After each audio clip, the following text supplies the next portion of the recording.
시청자 여러분 안녕하십니까? 오전 10시 반 프레스룸 라이브 최인영입니다. 유한솔입니다. 살아있는 뉴스를 더 깊게, 더 쉽게 전해드립니다. 먼저 오늘의 뉴스 네컷부터 만나보시죠.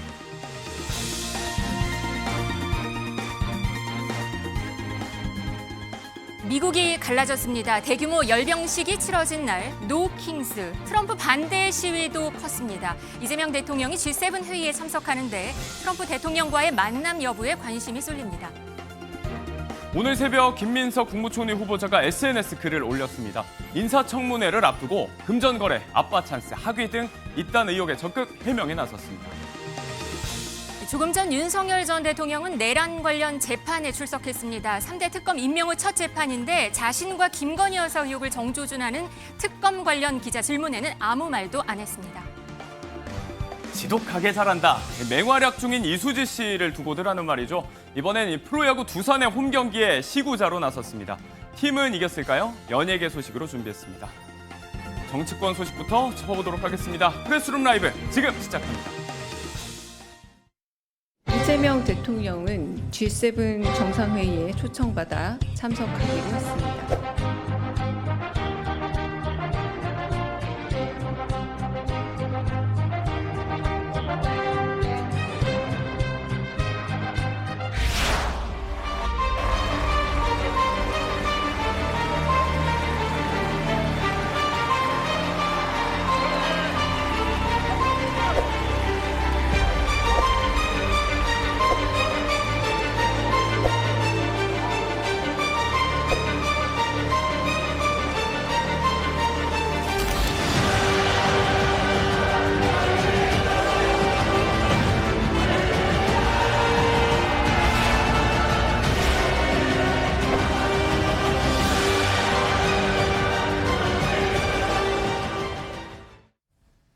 취임 12일 만에 국제 외교 무대에 데뷔하는 이재명 대통령. 오늘 프레스룸은 이 소식부터입니다.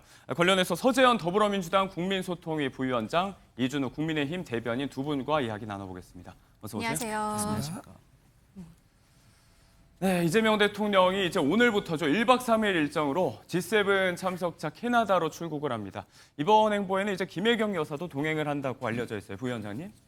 네, 맞습니다. 그 김혜경 여사와 함께 동행하는데요.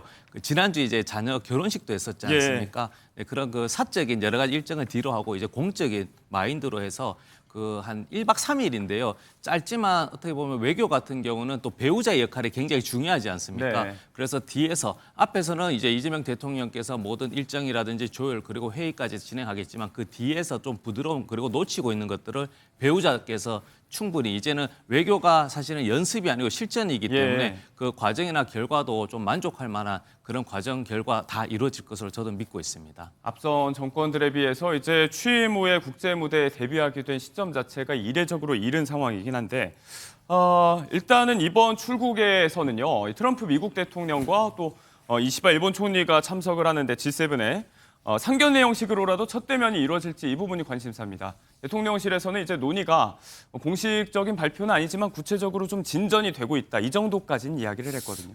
처음에는 정상회담이 좀 있을 거다라고 얘기했었는데 살짝 톤을 낮춰가지고 예. 약식 정상회담이 있을 수도 있다라고 좀 톤을 낮추더라고요. 네. 그래서 아마도 트럼프 대통령과의 어떤 협상 내용이 좀 사전 조율이 조금 덜 되지 않았는가. 아직 숙성 과정이다라고 좀 볼 수 있는 것 같고요. 예. 처음 가서 G7의 원래 당초 목적은 G7 이제 7개 국가 정상들끼리 모임이기 때문에요. 아마 이제 이재명 대통령과 트럼프 대통령은 좀 부수적인 따로 시간을 내서 만나는 자리이기 때문에 네. 깊이 있는 대화는 어렵다. 그래서 일단 만나는데 첫 상견례 의의를 두는 자리가 되지 않을까라고 예상해 봅니다. 네, 정상 외교 복원 그리고 뭐 이제 7월 상호관세 유예도 끝나가는 만큼 이 부분에 대해서 이제 협상이 구체적으로 이루어지지는 않겠지만 좀 잘해보겠다 이 정도의 메시지는 기대를 좀 해볼 수가 있을 것 같습니다. 그런가 하면 지난 주말 미국에서는 현지 시각으로 14일이었죠. 미국의 워싱턴 DC에서 600억 규모의 대규모 열병식이 열리면서 화제와 또 논란을 불러일으켰습니다. 이날이 또 우연일까요? 트럼프 대통령의 79번째 생일로 알려지기도 했는데 벤스 부통령이 관련해서 공식적으로 축하 메시지까지 언급을 했습니다. It is of course the birthday of the Army. It is of course the birthday of the President of the United States. And happy birthday, Mr. President. 이런 뭐 대규모 사열이라고 하죠. 이런 대규모 열병식은 91년 걸프전 이후 처음이라고 하니까 34년 만인데 공교롭게도 지금 보신 것처럼 트럼프 대통령의 79번째 생일이 이날이었습니다. 그 어떤 뭐 공개 공식 일정은 없었지만 부통령도 방금 생일 축하 메시지 전했고 일부 관람객들이 뭐 밑에서 생일 축하 노래도 부르기도 했다고 하는데 공교롭기도 너무 공교로워요. 네, 이거는. 맞습니다. 저도 사실 미국에서 저 화면만 봤을 때는 좀 북한을 연상하는 그런 약간 느낌도 있긴 한데요. 네. 또 공교롭게도 또 트럼프 이제 대통령의 생일날과 겹치다 보니까 1, 2억이 아니고 600억이라는 그 혈세가 들어간 거잖아요. 네. 그리고 또 워싱턴 DC 또 도시에서 저런 열병식 한다는 게 미국 국민도 조금 낯설고 또 세계인이 바라보는 것도 낯설긴 한데 전체적인 봤을 때는 안보, 국방 같은 것이 이제 전 세계에 화두인 것 같아요. 예. 그래서 평화가 경제다 말도 있지만 또 국방 안보가 또 경제일 수가 있는 부분이 있기 때문에 이런 부분은 조금 뭐 개인적인 비판도 있지만 실질적으로 또 국익과 연결돼서 또 활용할 부분은 또 활용하고 해석하고 그런 또 지혜로운 모습도 필요할 것 같습니다. 예. 이 시점에 이렇게 막대한 예산을 들여서 성사된 열병식에 관한 이야기, 뭐 이유를 조금 또 해명을 해주셨는데 언론에서는 트럼프 대통령의 오랜 소원이 이루어졌다 이런 식으로도 얘기를 하더라고요. 이게 관련해서 지난 일기 행정부 때도 이런 열병식을 추진하려다가 반대에 부딪혀서 못 열었던 그런 과거도 있지 않습니까? 프랑스에 방문한 적이 있었는데 그때 마크롱 대통령과 함께 프랑스 열병식을 보면서 본인이 부러워했다. 나도 저걸 하고 싶어 좋아 한다라고 보였나 보더라고요. 생각했다 그럽니다. 그래서 미국에 돌아와서도 우리 미국도 열병식 하자라고 얘기했었는데 참모들이 좀 반대 의견을 많이 냈었다. 비용 네. 문제도 있었었고 이제 그랬었습니다. 그런데 지금은 이제 어떤 상황이냐? 250년, 그러니까 건국 250주년이 되는 지금 해이기도 합니다. 예. 그렇기 때문에 사실상 열병식에 대한 명분은 좀 있다라고 볼 수 있는 거죠. 뭐 아무런 어떤 기념일이 없거나 또는 승전 어떤 행사할 그런 명분이 없는 상황에서 했다 그러면은 네. 좀 의아할 수 있겠지만 지난 17년은 좀 그랬는데. 그렇죠. 이제 건국 250주년이나 되기 때문에 열병식 할 만한 이제 명분이 있다. 다만 한 가지 아쉬운 점은 트럼프 대통령 이날이 자기 생일이었다 그러더라고요. 그러면 미리 열병식을 준비할 때 날짜를 아마 예상할 수 충분히 있었지 않겠습니까? 예. 그러면 생일이라는 게 많이 나오기 때문에 괜한 오해와 또 비판을 받을 수 있는데 생일 날짜를 피하면서 하는 게 어떻겠느냐라는 생각이 들고요. 또 저렇게 생일과 날짜를 맞춰서 한다 그런 것은 우리나라 같은 경우 상상할 수도 없는 일이겠죠. 그렇죠. 그 개인의 어떤 생일 파티처럼 보일 수 있기 때문에 하여튼 약간 서양은 다른 사고방식이 있는 것 같은데 어쨌든 본인 열병식에 대해서는 건국 250주년 기념하는 행사다. 그렇게 일단 볼 수 있을 것 같습니다. 명분은 아무튼 그렇다. 건국과 함께 덩달아 미 육군 창설 250주년 기념일이 되기도 했는데 6,700여 명의 병력과 함께 시대별로 연출된 미 육군의 모습을 우리가 확인할 수가 있었고 또 이 와중에 로봇계 이런 것들이 동원되면서 지금 최첨단 미군의 기술력을 과시하는 시간이 되기도 했었습니다. 이와는 대조적으로요. 사실 우리에게 열병식이라고 하면 좀 익숙한 부분들 이런 것들은 예전에 이제 매스게임이라고 불렀잖아요. 뭐 군인들의 칼각, 발맞춘 행진 이런 것들이 연상이 되는데 이번에 봤던 열병식에서는 좀 그런 모습은 아니었던 것 같아요. 네, 맞습니다. 저도 개인적으로 2002년도에 그 군에 있었을 때 그 대통령께 경례 거수만 하더라도 한 1, 2주 정도 계속 연습했던 그런 경험이 있는 것인데요. 그러니까 그런 것들이 어떻게 보면 군인을 어떤 표정하는 어떤 군기 이런 것을 또 표현하는 것인데 요즘은 또 좀 뭐 속군기라고 해야 되나 그런데 자율성과 있으면서 이제 여러 가지 그 군에 대한 자유 그에 대해서 또 책임에 대해 모습이 있기 때문에 네. 저렇게 외형적인 뭐 걸음에 비춰서 뭐 군의 어떤 병력의 그 사기라든지 그 실력을 검증하는 건 그런 시대에 좀 지난 것 같다 생각도 듭니다. 네, 시대 정신도 좀 네. 바뀐 것 같다. 이 화제와 함께 논란을 많이 만들어냈던 대규모 열병식이었습니다. 앞서 이 공화당에서조차 일부 인사들이 불참을 선언하고 실제로 불참하기도 했었는데 이날에 동시에 거의 미 전역에서 미국의 왕은 없다. 이른바 노킹스 시위가 열리면서 또 반대 목소리가 좀 커지기도 했습니다. 반 트럼프 시위의 일환인데 미국도 사실 지금 국내외 정세가 상당히 불안하지 않습니까? 이런 부분에 대해서 대통령이 좀 둔감한 거 아닌가 이런 비판도 나오고 있는 것 같아요. 그렇습니다. 지금 미국의 서부 지역 중심부에서 이민 단속을 강화했습니다. 그 과정에서 저항이 있으니까 군대가 출동을 했고요. 또 해병대까지 추가 출동이 됐습니다. 네. 그렇기 때문에 이민 단속에 대해서 좀 반대하는 인권 단체라든가 또 이런 곳에서 굉장히 반대하는 시위가 있는데 이런 상황에서 열병식을 하면서 군사력을 좀 강조하는 이런 행사가 보이는 게 좀 타이밍상 예. 적절하지 않아 보인다. 그래서 지금 나오는 얘기가 너무 권위주의적인 그런 어떤 모습 때문에. 태도를 보이는 거 아니냐. 그러면서 왕은 없다. 이미 미국이라는 나라가 굉장히 특수한 나라인데 미국이 원래 인디안이 살던 나라인데 영국이 넘어가서 새로 만든 나라 아니겠습니까? 예. 그때 조지 3세가 영국의 왕이었는데 그 영국의 왕으로부터 독립하기 위해서 독립전쟁을 해서 이루어진 나라가 바로 미국입니다. 그런 나라인데 지금 대통령 제도 하에서 마치 왕이 있는 것처럼 예. 그런 행태를 보이는 것은 반대한다. 이제 그런 의미가 될 것 같습니다. 헌법 정신에도 좀 위배되는 이야기일 수도 있다 이런 비판도 나오고 있고요. 이런 안팎으로 머리가 좀 아플 트럼프 대통령을 이재명 대통령이 이번에 만나고 올지가 관심사고요.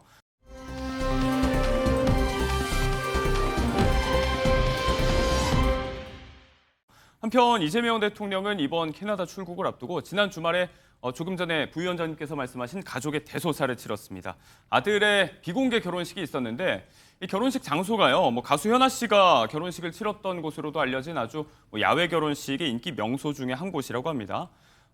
예상대로 좀 철통 경우가 있었습니다. 특히 하객들의 핸드폰 카메라에는 촬영 방지용 스티커를 붙이면서 보안에 엄수했다고 하는데 그런 일도 있었다고 하더라고요. 일부 의원들은 이 장남 내외의 사진이 보이게끔 배경으로 삼아서 사진 인증샷을 찍었다가 이걸 게시했다가 또 내리기도 했었다는데 이거 그냥 해프닝일까요? 그렇죠. 그렇지. 카메라의 촬영 방지용 같은 경우는 이제 앞서 얘기했던 군대에 있을 때도 정보 관련해서 전방 사진을 사찰할 때는 다 방지하는 것이거든요. 네. 그것이 군 보안 자체, 그 정보의 획득이 이제 굉장히 자산이잖아요. 그렇지 대통령도 개인적인 사적인 거지만 또 공적인 게 결합되기 때문에 좀 보안에 신중했어야 되고 네. 또 일부 정치인들이 그 또 기념하는 그리고 또 사인의 관계였을 수도 있었던 그런 상황이기 때문에 그 추억으로 해서 인증샷도 올렸지만 또 삭제하는 네. 해프닝이긴 하지만 저것을 또 가볍게 여기지는 않아야 된다. 그래서 이제는 어떻게 보면 한 진영의 어떤 대표, 지인 그런 것이 아니라 대한민국의 대통령의 어떤 공적인 행사나 일정이기 때문에 네. 비공개 원칙이 저는 맞다고 생각합니다. 비공개 네. 결혼식에 참석한 인원이 여당 인사를 포함해서 총 800여 명이 됐다고 합니다. 규모가 작지는 않았던 건데 이제 이런 인증샷 해프닝 잘 보이기 위한 것 충성 경쟁 아니냐 이런 일각의 비판도 있었는데 아무튼 이런 이야기도 전해지고 있습니다. 결혼식의 뒷이야기. 요즘은 주례 없이 결혼식을 많이 하니까요. 대통령이 이제 부친으로서 장남 내외에게 새로 출발하는 내외에게 또 덕담을 건네는 순서가 있었다고 하더라고요. 네, 그렇죠. 그 주례가 없었기 때문에 이제 덕담으로 하는데 이제 그 결혼하면서 좀 싸울 수 있잖아요. 보통 그러면 이제 네. 내 입장이 아닌 상대의 관점에서 그리고 내가 유리한 것만 생각할 수 있기 때문에 그렇게 하지 말고 좀 화목하게 살아라 하면서도 또 목이 메였다고 합니다. 왜냐하면 이제 그 대통령의 이제 아들이기도 하지만 또 후보자 그리고 또 여러 가지 정치인의 가족들 같은 경우는 굉장히 검증이라는 그 잣대로 해서 굉장히 힘든 상황이 있었는데 네. 또 공교롭게도 대선 후보 시절에도 장남의 그런 여러 가지 의혹 제기를 해서 힘들었기 때문에 아버지로서 아들에게 미안한 마음이 생각나다 보니까 울컥했던 마음 그거는 아버지로서 입장에서는 충분히 그 공감 가는 이제 감정이었습니다. 이런 당부도 있었다고 해서 화제더라고요. 부부싸움을 할 때는 서로 간의 기억이 다르다는 걸 인정해야 된다. 그래야 싸우지 않는다. 일종의 이제 결혼 생활 선배로서 한 얘기인데 이 대목에서 많은 결혼 선배들이 이 생각 저 생각이 많이 들 것 같습니다. 이준호 대변인 이번은 어떻게 들으셨어요? 부모로서 이제 충분히 할 수 있는 얘기죠. 이제 가정을 꾸리게 되면 이제 처음에야 좋은 뜻으로 서로 이제 힘을 합쳐서 가정을 이루지만 또 실제로 생활하다 보면 서로 부딪히는 게 많습니다. 예. 그래서 그걸 어떻게 슬기롭게 잘 극복하느냐 이게 중요한 거겠죠. 그래서 본인이 먼저 결혼 생활을 해본 선배 입장에서 이제 배우자와 이제 나와의 갈등 속에는 서로 기억이 다를 수 있는 부분을 인정하면 좀 싸움이 덜하다라는 이제 그런 네. 충고의 말을 한 게 아닌가 싶은 생각이 들고요. 좀 비공개 결혼이라고 하지만 실제로는 이제 민주당 의원 170명한테 거의 다 초청장을 다 보낸 것 같더라고요. 그런데 저는 이제 이런 생각도 좀 합니다. 그 대통령 취임 이후에 지금 2주 만에 자녀 혼사를 치르는 거거든요. 네. 그렇다 그러면은 사실상 대통령 될 가능성이 되게 높은 상황이기 때문에 얼마든지 마음만 먹으면은 좀 혼사 일정을 날짜를 다시 조정한 게 가능했을 것이다. 너무 대통령 취임과 맞물려 가지고 이렇게 자제를 혼사 결혼을 치르는 모습을 보이는 게 조금 국민들 보기에는 뭔가 좀 부적절하지 않는 게 아닌가라는 생각이 들 수도 있습니다. 그런 면에서 조금 아쉬웠다라는 생각이 들고요. 또 반면에 조금 더 미뤘으면 하시는 거예요? 그렇죠. 미뤘으면 조정을 좀 어땠을까? 하든지 아니면 아예 비공개를 하든지 아예 비공개를 하면 이렇게 가족끼리 조촐하게 하는 이제 결혼식이 될 건데요. 아마 저는 김문수 전 지사 얘기를 하지 않을 수가 없는데 예. 김문수 전 지사는 딸만 하나 있습니다. 그때 아무도 모르게 비공개로 그랬죠. 가족끼리 결혼했었고 그때 기자가 확인 전화가 왔었음에도 불구하고 기자한테 거짓말을 했죠. 속여서 난 결혼식 없다. 자녀 결혼식 없고 해외 일정 때문에 바쁘다라고 하면서 아주 가족끼리 조촐하게 치렀었는데 그거와 비교한다면 대통령 자리는 엄청나게 큰 권위 있는 자리 아니겠습니까? 네. 좀 더 결혼식을 아예 비공개를 하든지 아니면 날짜 조정했든지 하면 더 좋지 않았을까라고 생각해 봅니다. 네. 뭐 이런 이야기도 있었더라고요. 경사스러운 날에 조금은 불편할 수 있는 이야기인데 나경원 의원이 이 결혼식이 이제 비공개로 화환도 받지 않기로 이제 정해졌는데 그 전에 석연찮은 경로를 통해서 이제 계좌번호가 적힌 알림글이 또 공개가 됐다. 이 부분을 두고 위선이다, 기만이다 이렇게 지적을 하기도 했어요. 그렇습니다. 저 내용 계좌를 보면 저도 저걸 봤는데요. 신랑 측이라고 합니다. 신랑 측이라 하고요. 농협과 카카오 계좌 2개가 올라왔습니다. 예. 자, 그 신랑이라면은 보통 지인과 신랑 친구들, 뭐 동기들, 뭐 이런 친구들이겠죠. 근데 신랑 측이라면 이거 보는 사람들이 굉장히 부담을 느낀다. 네. 신랑 측이라면 이재명 대통령과 아는 모든 사람들이 좀 안 그래도 지금 대통령 막 정부 출범하자마자 힘이 가장 셀 때이고 또 잘 보고 싶을 때이고 네. 이런 것들이 많을 건데 그렇다면 많은 정치인들과 또는 공무원들, 기업인들이 어떤 부담을 느끼겠습니까? 특히 기업인 대관 업무하는 그 담당자 입장에서는 네. 이거에 대해서 회장한테까지 보고를 드려야 되는 그런 무언의 부담이 될 수 있는 거거든요. 그래서 이거는 굉장히 계좌번호를 공개한 것은 굉장히 부적절했다. 그리고 이거는 마치 지난번에 조국 딸 조민 씨가 본인도 결혼식 한다고 유튜브에 올리면서 계좌번호를 공개한 적이 있었거든요. 네. 이런 식으로 계좌번호 공개한 것은 자칫 사람들이 보기에는 뭔가 계좌번호를 통해서 정기 축의금 기대한 거 아니겠는가. 더군다나 아들 같은 경우 지금 재산 공개된 재산이 네. 390만 원이란 말이에요. 그런 상황이니까 더더욱 의심스러울 밖에 없는 거죠. 네. 390만 원밖에 없으니까 계좌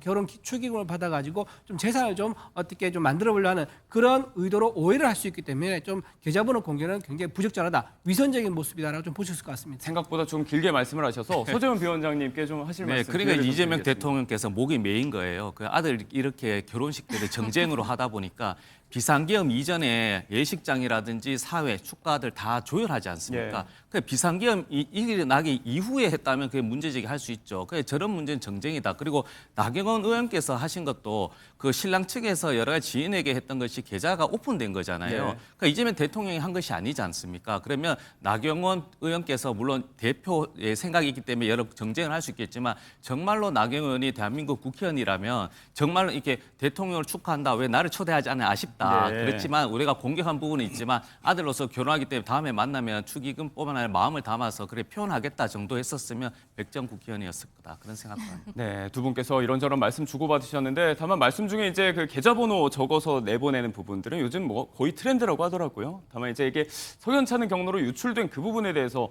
한번 따져봐야 되지 않을까 싶은 시점이기도 합니다. 이날 결혼식에는 이재명 대통령의 동창이라고 할 수 있죠. 소년공 시절에 함께 근무했었던 인연들이 결혼식을 찾아서 화제가 되기도 했는데 이 부분에 대해서 정청래 의원이 SNS에 올리기도 했고요. 다시금 회자되는 어떤 특별한 인연도 있습니다. 영상 보고 오겠습니다. 여기 계신 분들이 이재명 대통령 오리엔트식에 같이 다녔던 소년공들이라고 그럽니다. 맞습니까? 네. 그때 이재명 공부 잘했습니까? 예. 영어 사전 갖고 다녔습니까? 네. 소년공 친구들. 예, 맞습니다. 하여튼 제가 잘하겠습니다. 네. 들어와. 오랜만인데. 퇴직했어? 언제? 이번 달에. 이번 달에? 이번 달 카메라 나가 상관없네? 저 사람은 먹먹당하니까. 나하고 친한 척 하면 안 돼. 이번 달이 정년이야. 정년했다. 힘내고. 저한테 힘내라고 장난 드렸어. 우리 잘했어. 내 어릴 때 공장 같이 다니는 친구야. 오리엔트. 검정고 씨도 같이 해. 학원도 같이 다니고, 검정고 씨도 같이 다니고, 공장도 같이 다니고, 대학도 비슷하게 같이 가고. 2023년 당대표 시절 단식 농성장을 찾았던 이 심정훈 씨에 대한 또 각별한 인연까지도 밝히는 시간이었습니다. 사실 이제 남들에게는 다 고교 동창이 있지만 검정고시 출신인 대통령에게는 이분들이 동창이나 마찬가지다. 유년 시절을 함께했던 친구분들 아니겠습니까? 그렇죠. 그리고 그 당시로 또 돌아가게 되면 경제적으로 굉장히 힘든 상황이었기 때문에 어떤 그 추억도 있지만 그것을 또 이겨냈던 그 동료로서의 힘이 있기 때문에 감사함의 표현이라서 또 45년 우정이지만 또 앞으로의 45년 또 운영 또 변치 않을 것 같습니다. 네. 알겠습니다.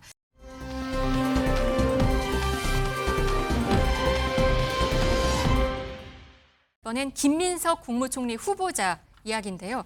후보자의 재산, 금전거래, 아들 입시 관련 의혹, 학위 등을 둘러싼 의혹이 그 논란이 커지고 있습니다. 관련 목소리 듣고 오시겠습니다. 김민석 총리 후보자의 재산 미스터리는 점입 가경입니다. 2008년 본인에게 불법 정치자금을 제공했던 사람에게 2018년에 또다시 돈을 빌리고 전체적인 맥락은 저희가 글을 보고 이해할 텐데 기본적으로 좀 반박하는 취지신지 보시면 압니다. 요약해서 한 말씀이라도 좀 안 될까요? 제가 곧 국민들 전체께서 보실 수 있도록 알려드릴게요. 오늘 올리시고 일요일에 올리시는 그 두 가지 글을 보시면 국민께서 가지시는 의혹들이 다 말끔히 해소될 거라고 생각을 하시나요? 그렇게 보고 있습니다. 그렇게 논란이라고 생각하지 않고요. 당사자의 충실한 해명으로 저는 해명 외에 저희가 뭐 덧붙일 것은 없다고 생각합니다. 네, 김 후보는 지난주 금요일이었습니다. 국민들 전체가 보실 수 있도록 이 관련해서 내용을 알려드리겠다고 했는데 오늘 새벽, 그러니까 어젯밤 자정을 넘어서 이 관련 의혹에 관한 해명을 시작을 했습니다. SNS에 글을 올렸는데요. 지금 1, 2, 3으로 나오는 게 의혹 크게 보면 이 세 가지일 것 같습니다. 김 후보자가 SNS 메일에 이제 매일 하나씩 공개 설명을 하고 국민께 판단을 받겠다 이랬거든요. 어떤 이 의혹들이 어떤 내용인가요? 그래서 이제 그 여러 한 3개 정도 되는 거잖아요. 네. 사실은 그 자금 관련해서 이제 사인 간의 어떤 그 채무가 정치자금법이 위반 소지가 있지 않냐. 그리고 아빠 찬스, 즉 아들이 홍콩 인턴 같은 갔을 때 아빠 힘이 있었는지 법안에 관련해서 아빠 힘이 있었고 그것이 이제 대학에 입시에 활용되었는지 그런 건데 이제 차근차근 설명하겠다는 것인데요. 네. 그 일부에서는 왜 그 사인 간의 채무에 대해서 설명하지 않고 2002년도 사건, 즉 첫 번째로 불법 정치 자금에 관련된 설명하냐고 하는데 저는 그 설명이 맞다고 봅니다. 그 설명이 해야지 그 4번 사인 간의 채무가 연결되기 때문에 2002년도에 이제 서울시장 선거에 나갔는데 네. 그 당시에는 개인 후원금은 2억 한도, 그리고 중앙당 후원금이 있는데 그것을 중앙당 차원에서 SK 등 대기업에서 이제 후원을 해서 SK가 최종적으로 2억에 후원을 했었는데 최종적으로 영수증 미비다. 이것이 2년 뒤에 정치 자금 위반 소지가 있다고 해서 그 검찰이 불렀고 그에 대해서 대대적인 억울한 것도 있지만 그래서 갚아 나가는 과정이었다라는 설명을 했고요. 네. 그리고 앞서 이제 방송 전에 아들 홍콩 인턴 채용 관련해서는 네네. 그 교수가 메일로 답변이 왔어요. 그래서 7개월 동안 원격으로 그에 대해서 실질적으로 연구에 도움이 되었고 아버지가 정치인인 것을 최근에 알았다. 그런 메일이 왔기 때문에 하나하나 차근차근 설명하고 있기 때문에 뭐 국민보다는 뭐 국민의힘의 입장에서 해소할 수 있는 그런 설명이다. 그렇게 이해하고 있습니다. 네, 아까 그 두 가지의 네. SNS를 올렸었는데 처음 말한 게 하나씩 해명을 하겠다 그렇죠. 그러면서 2002년 거를 지금 내용을 올린 거잖아요. 대변인님, 이거 어떻게 돈 문제부터 한번 좀 보시죠. 국민의힘은 김 후보자가 2008년에 불법 정치 자금을 제공을 했던 사람에게 2018년에 다시 돈을 빌렸다. 여기서부터 시작인 것 같다는 생각도 들어요. 네, 그분이 강신성 씨라고 이름이 벌써 나왔더라고요, 언론에 대해서. 네. 근데 이분이 굉장히 좀 의아합니다. 이분이 이제 불법 정치자금 때문에 제공자로서 지금 본인이 지금 유죄까지 받았었습니다. 근데 다시 관계를 끊지 않고 보통 이렇게 사법 처리를 받게 되면 관계를 끊고 정리를 하는 게 정상 아니겠습니까? 근데 그 이후에도 계속 이제 관계를 이어옵니다. 그러다가 언제였던가요? 그때 민주당 2014년인가요? 네. 그때 민주당이 없어지고 민주연합이 만들어졌는데 그때 이제 이분이 그 민주당의 대표를 합니다. 강 씨가. 그러고 나서 2년 뒤에 김민석 씨가 들어오면서 이 민주당 또 대표를 해요. 이런 식으로 정당을 같이 만들어서 운영할 정도로 특수한 관계를 이어왔다. 그리고 김민석 일가가 미국에서 유학할 때 매달 450만 원씩 생활비를 보내준 사람도 이 강 씨예요. 그래서 총 2억 5천만 원 보낸 거. 이게 또 유죄가 됐었거든요. 근데 그 이후에 보면 너무 의아한 게 2020년부터 2025년까지 재산 내역을 보지 않습니까? 순 자산이 최초에는 마이너스 5억 8천만 원 정도였었는데 2025년 기준으로 하면 올해 기준입니다. 그러면 1억 5천만 원 정도 됩니다. 그러면 이 2020년부터 2025년까지 총 7억 3천만 원이 소득이 있었다는 얘기거든요. 이게 이해가 안 되는 게 이 소득이 도대체 어디서 나왔냐는 거예요. 왜냐하면 이 시기에 김민석 의원이 추징금을 다 갚습니다. 총 추징금이 맨 처음에 받은 것부터 포함하면 9억이 넘습니다. 네. 그 추징금을 다 갚았었고 또 그리고 본인은 해외에서 공부도 합니다. 칭화대도 갔다 오고요. 로커스 대학도 갔다 오고요. 이런 식으로 해외에서 공부도 하고요. 아들도 국제고등학교 보냈는데 지금 그 국제고등학교가 아들 다니는 데는 우리나라에서 유일한 사립 국제고등학교를 하더라고요. 그러니까 다른 국제고보다 더 비싼 곳이에요. 그러면 한 학기 그 학비 정도가 한 3천만 원 가까이 된다고 합니다. 그러고 나서 지금 미국에 코넬대 갔는데 여기는 또 학비가 연 1억이에요. 도대체 소득보다 지출이 훨씬 많은 이 상태를 어떻게 설명할 것이냐라고 그것을 지금 사람들이 물어보는데 혼자 지금 딴 얘기가 없는 거예요, 지금. 그러면서 아까 잠깐 얘기해 보면 교회 뭐 헌금 얘기도 하는데 그것도 좀 이해가 되지 않고요. 헌금을 그래서 어떻게 따는 건지, 내가 헌금을 받아서 생활비로 썼다는 건지, 학비로 썼다는 건지 이런 설명도 없습니다. 그냥 헌금 얘기만 하고 또 넘어갑니다. 자, 이런 돈 문제가 있기 때문에 저는 굉장히 의아하다. 그리고 또 하나 아빠 찬스 이거는 지금 아들 관련돼 가지고 강덕구 의원이 대신 이제 입법도 발의해줬고 또 국회에 와서 세미나를 했지 않습니까? 자, 이런 아빠 찬스 논란도 있는 거 보면은 제가 보기에는 조국 곱하기 송영길 하면은 김민석이 아니겠는가라고 생각합니다. 송영길 의원도 지금 불법 정치자금 때문에 지금 감옥에 있지 않습니까? 이런 식으로 굉장히 조국과 송영길 곱해서 김민석 의원 같은 분이 나왔던 것은 조국 사태보다 더 큰 제3의 더 큰 조국 사태가 일어날 수 있는 전초다. 저는 그렇게 봅니다. 아직 인사청문회가 시작도 하지 않았는데 그런 의혹들이 많은 의혹들이 나오고 있는 상황인데 하나씩 의혹을 해명하겠다고 했으니 계속해서 지켜보면 될 것 같습니다. 네. 아까 말씀하신 것 중에서 재산 문제 있잖아요. 소득보다 지출이 더 컸다. 여기에 대해서는 지금 어떻게 정리가 되는 건가요? 정리가 지금 저는 됐다고 봅니다. 왜냐하면 설명 중에 저는 국민의힘이 사실 비상계엄했을 때 윤석열 대통령 또 우리가 내란죄 얘기할 때 재판이 진행 중인데 왜 범죄자 낙인 찍냐고 말씀하셨는데 그 논리 그대로는 지금 재판 또 시작도 하는 의혹 단계인데 범죄자 취급하는 것이거든요. 그건 저는 잘못됐다 보는 것이고 김민석 최고위원 같은 경우는 한 20년 야인 생활했지 않습니까? 그 힘든 상황에서 사인간의 채무 저것이 2002년도에 저는 추측입니다. 이 부분은 그 강 모 씨가 어떤 중재 역할을 하면서 본인이 실수했을 수도 있다. 그러면 거기에서 변명하지 않고 김민석 최고위원이 열심히 한 부분이 있기 때문에 신뢰가 더 쌓인 부분도 있을 수가 있는 겁니다. 그리고 재산 신고 얘기하시는데요. 2020년도에 보면 조금 그렇지만 개인적으로는 전처와 이혼했던 사이고 재혼했던 사이입니다. 그런 공직자 신고 시간은 배우자의 직계 존비속입니다. 그 변동사항이 충분히 있을 수가 있는 것이고요. 그리고 2020년 전후에 김민석은 완전히 다른 분이에요. 그때 저는 야인이지만 2020년도에 국회의원입니다. 국회의원이면 결혼 때 했을 때는 축의금이라든지 여러 가지 사항도 있는 것이고 좀 그렇지만 출판 기념회 같은 경우에도 억대에 대한 어떤 여러 가지 사항이 있는 것이거든요. 네. 그래서 본인이 해명한 것은 기본적인 소득보다도 더 많은 이제 강연이라든지 여러 가지 것으로 돈이 왔기 때문에 이것을 교회 다니시기 때문에 헌금으로 낼 정도로 좀 여유가 있어서 감사하다라고 말씀을 이렇게 한 글자 한 글자 설명을 해주고 있으면 그에 대해서 그 인정하고 그럼 다음 의혹이라든지 다음 문제를 해야 되는 것인데 이것을 범죄자 낙인 찍어서 뭐 일명 뭐 저수지가 있다는 식으로 이야기하면서 정쟁화시키고 더 나가서 이재명 대통령에게 또 책임을 묻는 그런 행위는 바람직하지 않다. 이 말 꼭 좀 드리고 싶습니다. 긴 정치 네. 시간이었으니까요. 그렇죠, 네. 해명이 좀 필요할 것 같습니다. 매일매일 뭐 얘기를 한다고 말을 했으니까 계속해서 지켜보시면 될 것 같은데요. 국민의힘에서는 이 이틀로 부족하다. 인사청문회 기간이 이틀로 부족하다. 이렇게 얘기가 나오고 있어요. 네, 이틀로는 부족하죠. 지금 이 많은 의혹을 하나의 이슈만 하더라도 오전 내에 하루 다 쓸 겁니다. 그리고 그다음 오후에는 또 다른 또 이슈가 있는 거고요. 이렇게 하나하나 다 따져가면 이건 이틀로는 부족하고 한 4, 5일은 해야지 충분히 해명이 가능하지 않을까. 해명이 될지도 알 수가 없지만 그렇게 생각하고요. 방금 말씀하실 때 보면 재산 변동 내역이 있다고 그러는데 그러면 재산 변동 내역을 공개하면 됩니다. 근데 공개를 하지 않고 재산 변동 내역이 있을 거다라고 얘기한 것은 소명이 아니죠. 그리고 또 하나 자녀 결혼식도 있어서 축의금 들어갈 수 있다고 그러는데 자녀 결혼 저는 잘 모르겠습니다. 자녀 결혼했는지 아니 본인.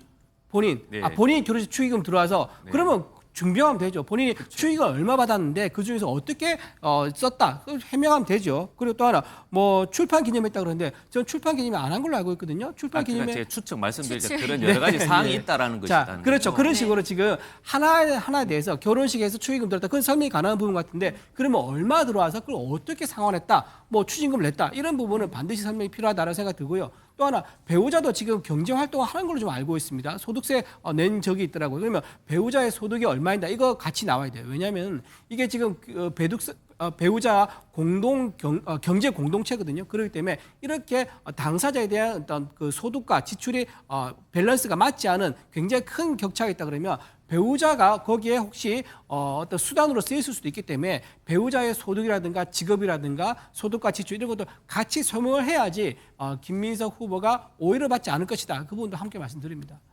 민주당은 일단은 김 후보자를 엄호하는 모습이에요. 논란이라고 생각하지 않는다라는 입장을 지금 밝히고 있는데요. 이 최근 낭만 오광수 전 민정수석 이후에 또다시 이런 인사에 문제가 생기면 또 타격이 클 것 같은데 당내 기류는 어떻습니까? 당내 기류는 뭐 낙마할 것은 그 제로로 보고 있는 겁니다. 사실은 왜냐하면 그 이제 다 비교 대상이 있는 거잖아요. 민정수석 자리는 인사 검증이라는 혹독한 것도 있지만 추가적인 의혹이라는 부분이 있어서 본인이 사야한 것이거든요. 근데 김민석 그 후보자 입장에서는 앞서 이제 국무총리인 한덕수 총리에 비해서는 여러 가지 개인적인 문제라든지 문제 제기했을 때 개인정보 이유로 하나도 제출하지 않았었거든요. 그럼에도 불구하고 이제 그 당시 야당이었던 민주당에서는 한 달 정도 계속적으로 부결을 해야 된다고 했지만 윤석열 대통령의 성공을 위해서 그리고 초반부터 발목 잡게 하면 안 되기 때문에 당론으로 찬성을 했거든요. 근데 지금은 윤석열 전 대통령의 비상계엄에 있어서 굉장히 엄혹한 시기에 그리고 뭐 한덕수 총리에 비해서는 어떤 태도 면이나 설명에서 적극적으로 하고 한덕수 총리 같은 경우는 한 18억 정도 어떤 이제 여러 공직자를 벗어나는 사이에서 부당한 이득이잖아요. 그게 사실 설명할 것도 설명하지 않았어요. 그럼에도 불구하고 이런 것을 다 이야기한 부분이 있기 때문에 저는 그 설명을 지금 적극적으로 하기 때문에 청문회에서 만약에 이런 의혹들이 있는데 설명을 하지 않으면 2일이 아니고 3일이 아니고 30일도 할 수는 있지만 지금 청문회 일정이 이제 잡히지도 않은 상태에서 시간이 부족하다는 이유로 3일 하자 그런 식으로 하는 건 저는 정쟁밖에 되지 않는다 생각되는 거죠. 내일은 이 네. 후보자 인사청문회 네. 일정 협의가 예정돼 그렇죠. 있는 상황입니다.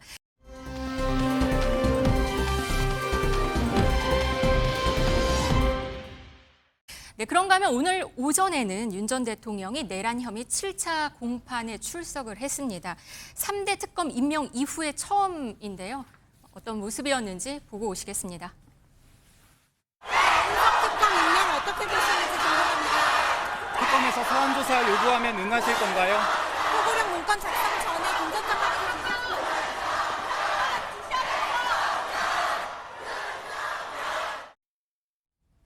네, 특검 관련 입장을 좀 밝히지 않을까 하고 기대를 했었는데요. 오늘도 포토라인에 서서 아무 말 없이 지나갔습니다.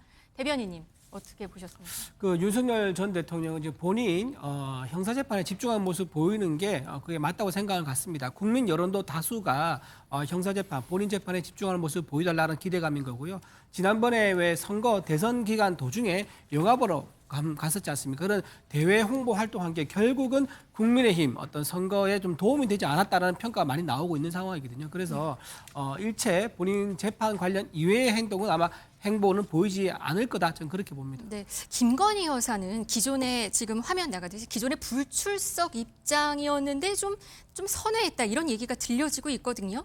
소환 조사에 응하는 방안도 뭐 검토 중이라는 게 맞습니까?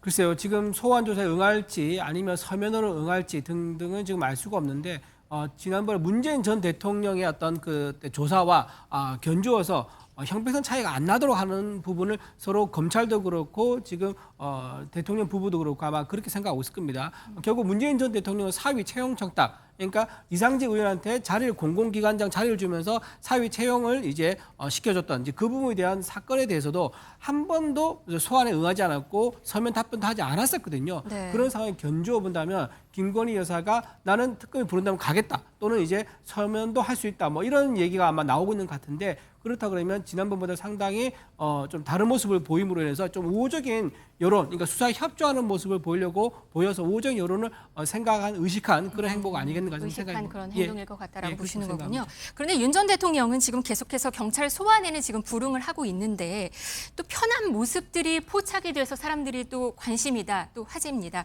지금 사진 보시면요. 상가에 담배를 피우러 나갔다가 봤다. 이런 목격담도 나왔고요.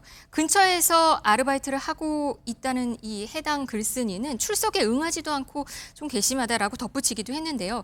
지금 이런 목격담이 계속해서 나오고 있어요. 어떻게 그렇죠. 봐야 될까요? 근데 좀 약간 태연하게 움직이는 모습에 대한 어떤 지적 같은 그런 얘기들이 있는 것 같습니다. 그게 국민들 입장에서 봤을 때 불안하고 이제 우리나라가 불공정했었구나 느끼는 거잖아요. 국민의힘에서 계속 주장했던 것이 이재명 대통령이 돼도 재판이 계속 정지되면 안 된다고 했었지만 헌법에는 대통령은 불소추 특권이 있기 때문에 그 특권입니다. 대통령이기 때문에 그런 것 때문에 윤석열 전 대통령도 대통령 시절에는 저렇게 어떤 여러 가지 범죄 의혹이 있지만 재판 받지 않아야 되는 것이거든요. 그러나 지금은 사인입니다. 사인이면 국민의힘에서 계속 주장했던 법은 만인에 평등하잖아요. 사인의 관점에서는 본인이 검찰에서나 경찰에서 불응할 수는 없는 겁니다. 할 수 있죠. 1차, 2차. 그러면 또 3차 경찰하게 되면 상대적으로 강제 또 구속하잖아요. 그래서 저는 이런 부분에서 윤석열 전 대통령이나 김건희 여사에 대한 문제 제기를 민주당이 아니고 국민의힘에서 이런 부분 적극적으로 해야 된다. 그래야지만 국민의힘 또 조금 또 이제 국민께 쇄신되는 것이고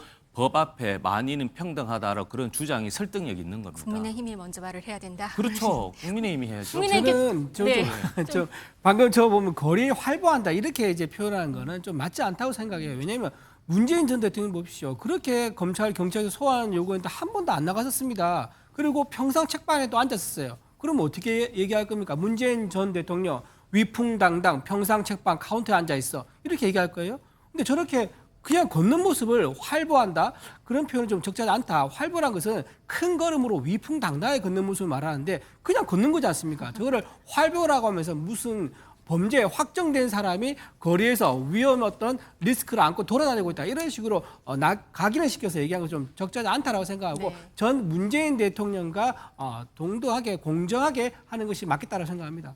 네, 그런가 하면 김건희 여사가 받은 그 명품백 얘기가 또 좀 나오고 있어요. 한 주간 경향 보도긴 했는데요. 최재형 목사로부터 받은 명품백과 건진법사 전성배 씨로서 받은 명품백 외에도 또 다시 다른 것들이 존재한다. 이런 또 증언들이 나오고 있거든요. 오히려 그 이후에 더 선물과 명품 선물과 선물권이 폭주했다라는 얘기들이 나오는데 이거는 어떻게 봐야 될까요? 그 만약에 의혹이 나온다 그러면 의혹을 확인해야 되죠. 뭐 증거, 이제 그 아까 명품이란 물건이라는 것 또는 영수증이라는 것, 사진이라는 것, 이제 이런 것들 또 언제 어떻게 누구를 통해 전달했다고 이런 것들까지 나와야지 의혹이 이제 뭐 어떤 우리가 입장을 내거나 판단할 수 있을 건데 그런 얘기가 카드를 한번 돌고 있다는 것만 가지고 얘기한 것은 좀 적절하지 않아 보인다. 뭐 검찰이 수사를 한다 그러면 그 수사 결과 좀 기다려봐야 되지 않겠는가 생각합니다. 특검 수사를 지금 앞두고 있으니까요. 계속해서 관련 내용 나오는 거 지켜보도록 하겠습니다. 지금까지 정치 소식 두 분과 얘기 나눠봤습니다. 감사합니다. 고맙습니다.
요즘 뭐 시쳇말로 물이 오를 대로 올랐습니다. 맹활약을 펼치고 있는 이수지 씨 이야기부터요. 양지민 변호사, 최정화 대중문화 전문기자 그리고 박진아 아나운서 세 분과 함께 이야기 나눠보겠습니다. 어서 오세요. 안녕하세요. 김구라 씨가 예전에 이제 이수지 씨를 두고 한 말이 있죠. 지독하게 잘한다. 이 이야기가 지금 여기저기서 들려오고 있는데 이번에는 야구장으로부터였어요? 네, 맞습니다. 요즘 대세라고 하면 이분을 꼽을 수 있을 것 같은데요. 이수지 씨입니다. 대세들만 한다는 시구장에까지, 이제 시구까지 도전하게 된 건데요. 이수지 씨 현장에 나타나서 양의지 선수를 비롯한 모든 선수들 다치지 않고 오늘 화이팅 하셨으면 좋겠다. 두산 베어스 화이팅이라고 외치면서 이 시구에 이렇게 들어갔습니다. 네. 시구를 마치고 양의지 선수에게 손을 흔들었고요. 양의지 선수 역시 손을 흔들면서 인사를 나누기도 했습니다.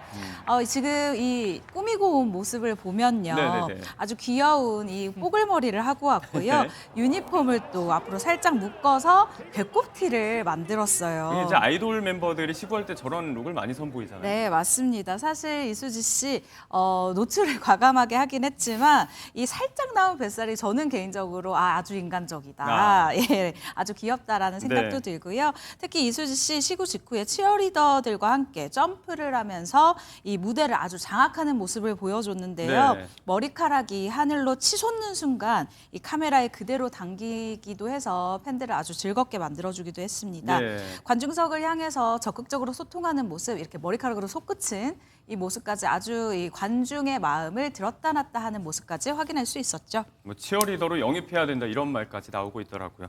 사실 이제 이수지 씨 하면 김고은 씨 닮은 꼴로도 유명하지만 양의지 선수도 닮은 꼴 대표 인사 중에 하나로 꼽히는데 마침 선수가 두산에 있어서 현장에서의 케미도 볼 수가 있었습니다.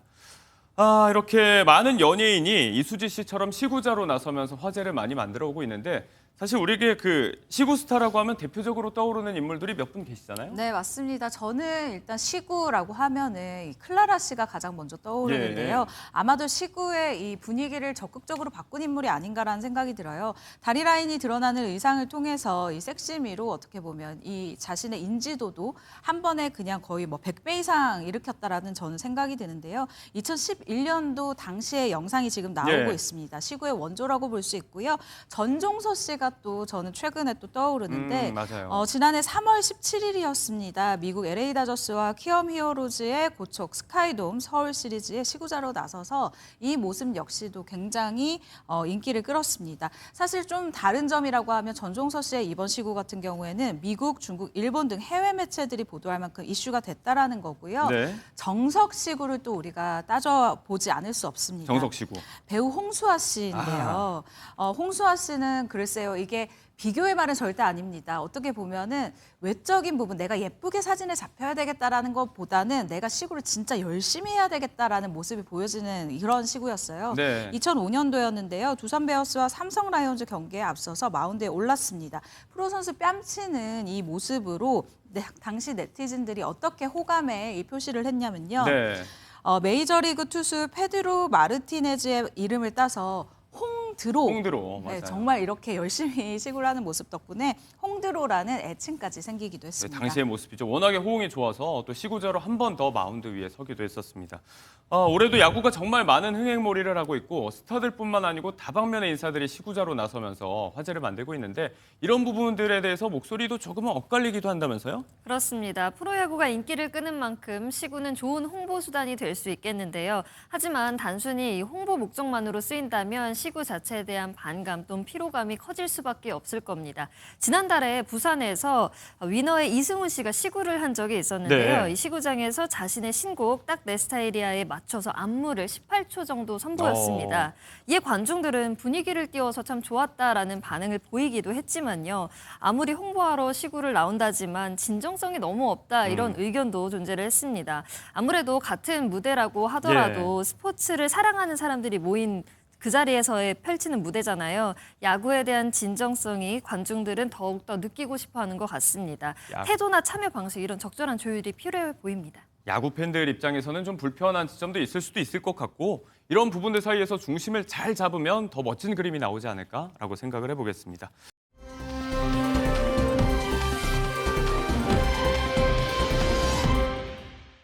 친형 부부와 공방을 벌이고 있는 박수홍 씨 부부에 대한 이야기입니다. 일단 이 재판이 시작이 된 게 한 2년 정도 된 것 같은데 아직도 재판 중이구나 하는 분들도 계실 것 같아요. 지금 항소심 진행 중인 거죠? 그렇습니다. 1심 결론은 이미 나왔고요. 지금 항소심 재판 진행 중인 상황입니다. 1심의 경우에는요. 일단은 검찰이 친형에게는 징역 7년 구형을 했고요. 그리고 형수에게는 징역 3년을 구형을 했지만 1심 재판부는 형수에 대해서는 무죄 선고를 했고 친형에 대해서만 유죄 혐의를 인정을 했습니다. 당초 기소된 내용은 회사 돈을 횡령했다라는 것 그리고 박수홍 씨의 돈을 개인 돈을 가로챘다라는 것 두 가지였는데요. 회사 돈 20억 원 횡령 혐의에 대해서는 유죄로 판단을 했지만 박수홍 씨 개인 돈을 빼돌렸다라는 부분에 대해서는 무죄로 판단을 했고요. 결국에는 이 친형의 경우에는 징역 2년 선고가 됐습니다. 이 부분에 대해서 양측 모두가 항소하면서 지금 2심 재판이 있는 중인데 이번에 공판이 있었습니다. 여기에서 박수홍 씨와 친형 부부의 재산 차이를 두고 판사가 고개를 갸웃거릴 정도였다고 하더라고요. 어떤 정도길래요? 이 부분에 대해서는 재판부가 이 친형 부부에게 지적한 부분을 우리가 따져보면 아주 정확하게 나올 것 같은데요. 박수홍 씨와 이 박 씨 부부의 이 재산 형성 과정을 볼 필요가 있다. 이 박수홍 씨의 경우에 마곡상가 50% 지분 외에는 별다른 부동산 취득이나 금융자산 증거가 잘 안 보인다라고 지적을 합니다. 반면에 이 형입니다. 박 씨 부부에 대해서 언급을 한 부분인데요. 4개의 부동산을 취득을 했고 그리고 기존 부동산에 있던 근저당권 채무도 이 변제를 마치고 빚도 갚았고 그런다 여기에다가 여러 보험도 가입하고 이런 금융자산까지 증가한 것으로 보여진다라고 지적을 한 겁니다. 이와 함께 재판부가요 양측 재산 현황의 차이를 구체적으로 정리를 좀 해줄 것을 요구를 하기도 했는데 사실 아주 상식적인 수준에서의 의함이죠. 이후 부분의 지적도 저는 굉장히 좀 의미가 있다고 생각이 드는데요.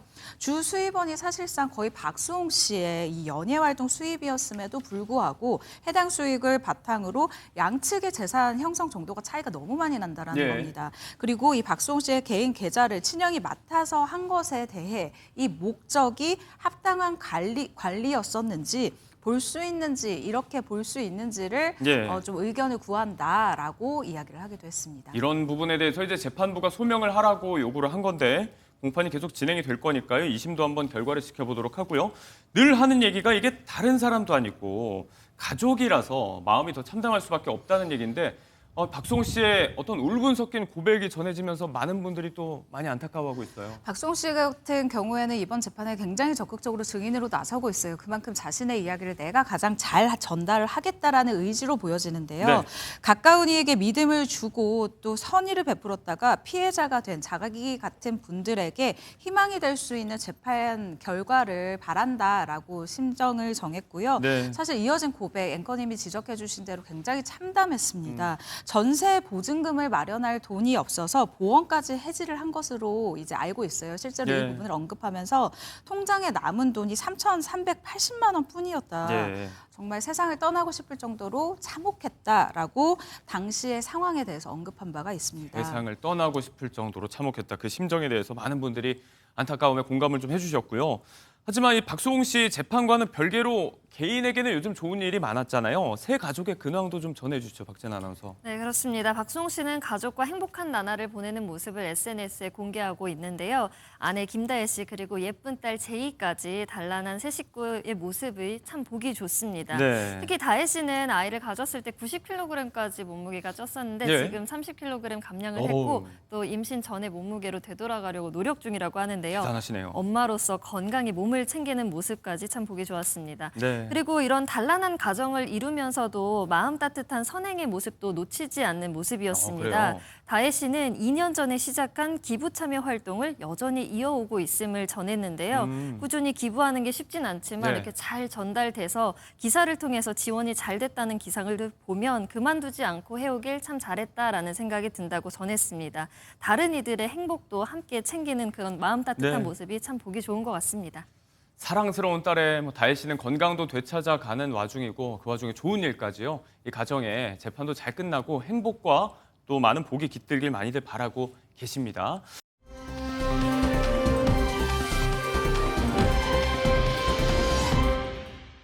잊을만 하면 연예계를 들쑤시던 가짜뉴스 얘기인데 이번에는 그 표적이 배우 신혜라 씨가 된 것 같습니다. 먼저 그 영상을 보고 돌아오겠습니다. 오늘 특별한 인사 드리려고요. 저 잘 살아있습니다. 안 죽었습니다. 함께 봉사 오시는 분이 어제 울면서 야나에 전화하셨대요. 신혜라 씨 죽었냐고.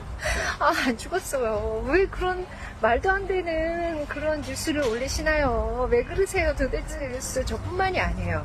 유튜브 보다 보면 많은 연예인분들이 돌아가셨더라고요. 여러분들 믿지 마세요. 그리고 배우 신혜라 씨가 가짜뉴스의 표적이 됐습니다. 본인의 부고를 다른 사람의 전화를 통해서 지금 전해 들은 거예요? 그렇습니다. 그제 신혜라 씨는 자신의 SNS에 저렇게 저 살아있어요라고 글을 올렸는데요. 이게 다름 아닌 가짜뉴스를 해명하기 위함이었습니다. 여느 때와 다름없이 봉사활동도 가고 일상생활도 하고 있었던 신혜라 씨. 전날 함께 봉사하는 분이 전화가 와서는 신혜라 씨 사망했냐 이런 질문을 들었다고 합니다. 온라인상에서 떠도는 가짜뉴스를 접했었던 건데요. 이 잘못된 정보가 떡하니 영상으로 돌아다녔고요. 이에 신혜라 씨는 아니다라고 밝혔고 잘못된 정보가 포털에 뜬다면 이름을 검색해봐라. 가짜뉴스에 휩쓸리지 마시라라고 당부의 말을 전했습니다. 많이 황당하신 것 같아요. 네, 황당하셨을 것 같아요. 제가 앞서도 이제 잊을만 하면이라는 단서를 붙였는데 매번 패턴도 비슷하고요. 배우 고현정 씨도 비슷하게 또 피해자가 된 적이 있었죠.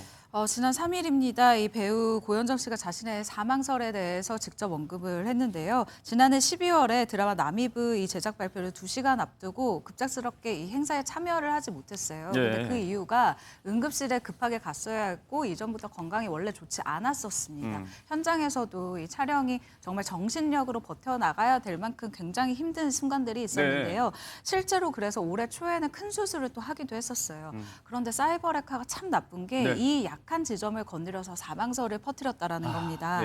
고현정 씨 같은 경우에는 지인들에게 이 이야기를 뒤늦게 들었습니다. 유튜브를 다시 시작함에 있어서 왜 이렇게 쉬었냐라는 이런 이야기들을 하다가 사실은 이런 이야기도 있었어요 라고 주변에서 얘기를 하니까 나 너무 쇼크다. 그런 얘기가 있었냐라고 듣고 깜짝 놀라는 모습이 있었고요. 작년 말엔 위급했지만 나 건강하다라고 이야기를 하기도 했습니다. 실제로 제가 취재를 했을 때도 고현정 씨 지금은 지인분들도 만나고요. 아주 건강한 모습으로 일상을 지내고 있습니다. 네, 다행이네요. 가뜩이나 힘든 그 개인사에 좀 이런 스트레스를 더하고 싶을까라는 생각도 좀 들고요. 이 갈갈이로 유명한 코미디언 박준영 씨도 이 부분의 피해자가 된 적이 있는데 박준영 씨 같은 경우는 이제 코미디언답게 해명 과정에서도 좀 재치가 빛났어요. 그렇습니다. 박준영 씨 또 제가 굉장히 좋아하는 개그맨 남희석 씨인데요. 남희석 씨가 너무 재밌는 분이에요. 박준영 씨의 사망설을 듣고 먼저 연락을 한 겁니다. 이 가짜뉴스 링크를 보냈더니 이 박준영 씨가 형한테 연락을 못해서 죄송하다. 제가 제 부고를 못 알려서 죄송하다. 이 나이에 갈 거면 미리 좀 알렸어야 됐는데 조문 문자 보내주셔서 감사하다라고 아주 유쾌하게 이 사건을 넘어가는 모습이었는데요. 박준영 씨와 이 남희석 씨의 대화가 사실은 웃음을 자아내기도 하지만 한편으로는 이 가짜뉴스가 계속 나온다는 것 자체에 대한 안타까움이 또 잊을 수가 없네요. 네. 일단 뭐 이런 일들이 계속 반복되고 있다는 이야기를 하다 보니까 근본적인 궁금증이 있습니다. 늘 뭐 신혜라 씨도 이야기를 했지만 대체 누가 무슨 이유로 이런 걸 하는 걸까요? 왜 그러는 걸까요? 일단 개인 채널에 이러한 자극적인 영상을 올리게 되면 조회수라든지 이런 것들이 굉장히 올라가게 되고 조회수가 올라간다는 것은 알고리즘을 타고 많은 사람들에게 노출될 수 있다는 의미입니다. 그렇기 때문에 이것은 수익과 직결이 되는 부분이고 또 일부 사람들의 경우에는 이것이 가짜임을 알면서도 굉장히 열광하면서 또 슈퍼챗을 보내기도 하거든요. 그래서 이런 개인 채널을 통해서 이런 뉴스들을 퍼다 나르는 일명 사이버 레카들이 이런 수익을 위해서 이런 가짜뉴스 생성을 막지 못하고 있다. 계속해서 하고 있는 그런 현실로 보입니다.